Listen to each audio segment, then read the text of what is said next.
kita mau nggak mau kadang harus patuh karena kita masih baik banget orang-orang Indonesia ini yang patuhnya tuh even salah kita harus patuh. Kita nggak tahu itu salah atau benar ya. Kita nggak tahu itu salah atau benar makanya kita patuh.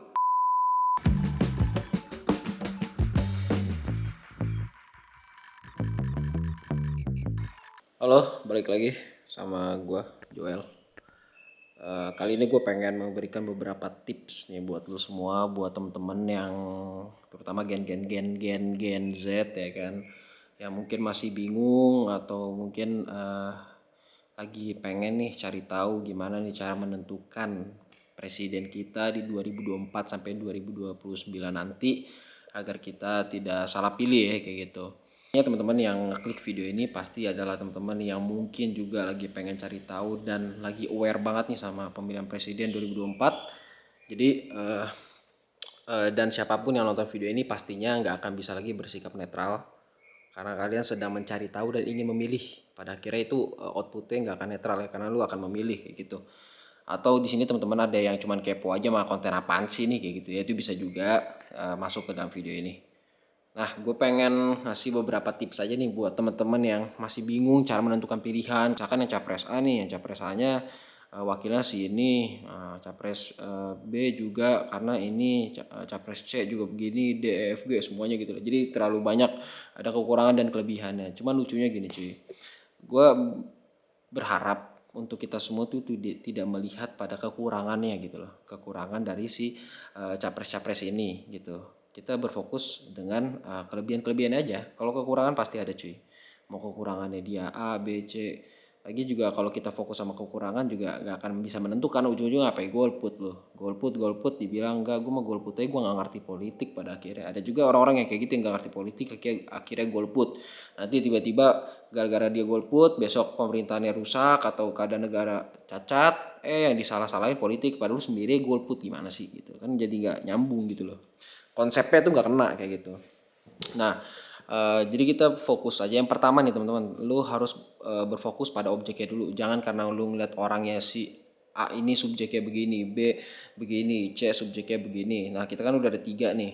Ada yang pertama Anies, yang kedua Prabowo, yang ketiga ada Ganjar kayak gitu. Pak, bapak-bapak semua inilah itu adalah capres-capres di tahun 2024 besok, karena ini kan udah menghitung bulan sekitar 2 bulan lagi lah, 2 bulan lewat 4 hari lagi lah kemungkinan ya, sekitar segitu kita akan melakukan pemilihan kayak gitu.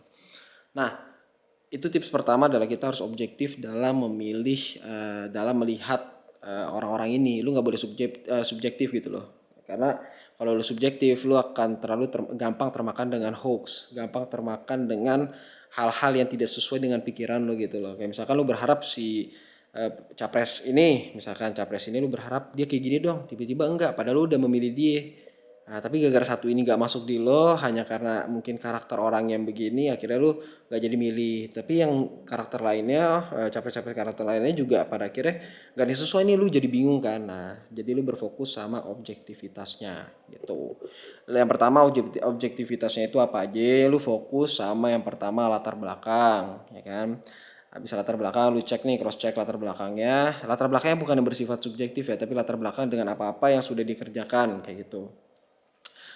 Terlepas lo mau dari Pak Anies, Pak Prabowo atau Pak Ganjar sekalipun gitu. Ini kita nggak bahas cawapresnya, kita bahas dari capresnya aja dulu karena dia adalah calon pemimpin ujung tombaknya nih kayak gitu. Nah, itu yang pertama adalah objektivitasnya adalah tentang latar belakang pekerjaannya, maksudnya karya-karyanya lah kayak gitu. Yang kedua, next plan-nya apa, itu juga lo harus fokus kepada hal-hal itu juga gitu loh. Jadi tolong banget nih disclaimer nih, jangan pernah sekali-sekali lu ngelihat karena oh dia begini, oh dia percaya, lalu akan percaya dengan isu-isu apapun tentang orang ini gitu loh. Karena lu terlalu termakan dengan subjektivitas. Oh dia kan begini. Misalkan kalau Pak Anies adalah akar harapan. Oh misalkan Pak Prabowo nih, Prabowo adalah orang yang belakang di tahun 98 misalkan gitu. Itu kan selalu menjadi isu-isu terus kan di setiap eh, momen-momen capres-capres ini gitu. Terus kemudian Pak Ganjar, oh misalkan Pak Ganjar nih masa lalunya bla bla bla bla. Gue nggak terlalu tahu sih kalau dia masa lalunya kayak gimana gitu. Ada track record apa gue nggak tahu, jujur aja. Nah yang kedua adalah lu tentukan baru ke cawapresnya, lu lihat track recordnya segala macam. Kalau track recordnya masih bersifat subjektif ya, itu nggak make sense cuy, itu nggak akan bisa lu menemukan titiknya. Tetapi ketika lu mencarinya dan nyari ini tuh bener-bener ya lu cari ya, jangan karena udah sentimen sama capres ini lu akhirnya nggak mau cari tahu, udahlah dia aja udah paling bener. Jadi setiap ada isu-isu yang beredar langsung ngata-ngatain, enggak cuy, lu please lah jangan jadi orang bego lah. Tolong lah lu orang-orang pinter, Indonesia ini harus pinter ya. Jangan lu termakan sama atau lagi maaf nih sama orang-orang yang mungkin gak ngerti banget, cuma lihat di sosmed akhirnya cuma bisa ngata-ngatain. Jadi tolong banget lu bener-bener research sedalam-dalamnya, lu riset sedalam-dalamnya tentang capres A B C nih kayak gitu. Nah, itu jadi kayak gitu. Itu dan lu misalkan lihat track record cawapresnya juga segala macam. Jadi jangan subjektif please. Gua gak tahu kenapa kepikiran selalu subjektif mulu nih orang-orang kayak gitu. Dan yang ketiga adalah gue nggak bicara soal partai karena kalau partai sendiri pada akhirnya memang pengaruh gini karena beberapa yang gue riset beberapa hal itu ada capres yang tidak terpengaruh sama partai, ada capres yang pemengaruh partai, ada capres yang memang terpengaruh banget sama partai kayak gitu loh. Jadi nggak usah lihat partainya sih, lihat aja dulu dari si visi misinya. Baru nanti itu kan aspek-aspek lain lo bisa ngelihat oh ini tapi partai banget atau oh misalkan ini nggak terlalu partai banget, misalkan lo tipe orang yang suka banget kalau presiden tuh dibawa ke kepemimpinan partai, nah, itu udah urusan lo deh. Nah itu kan udah pilihan lo masing-masing kayak gitu. Karena 2024 ini kita memilih untuk menentukan 5 tahun ke depan nih. 5 tahun ke depan lo mau jadi apa nih Indonesia. Lu juga sebagai pemilih juga harus bertanggung jawab nanti. Lu mau demokrasi atau mau yang begitulah pokoknya. Oke, kemudian ketika lu udah lihat itu semua, mungkin lu baru bisa ngelihat subjektif latar belakang. Jadi lu lihat objeknya dulu, baru subjek kayak gitu. Karena kenapa subjek ini hanya untuk menjadi penguat aja kayak gitu. Karena kalau lu udah didasari dengan subjek, jatuhnya lu nggak akan mau lagi nanti cari tahu tentang apa aja yang udah dia kerjakan gitu. Lu lebih fokus kepada dia aja begini.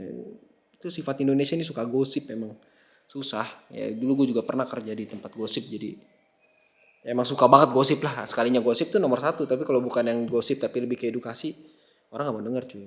Nah jadi kita harus rubah nih supaya kita ini seneng banget dengar edukasi baru, hal-hal baru, ilmu-ilmu baru kayak gitu cuy.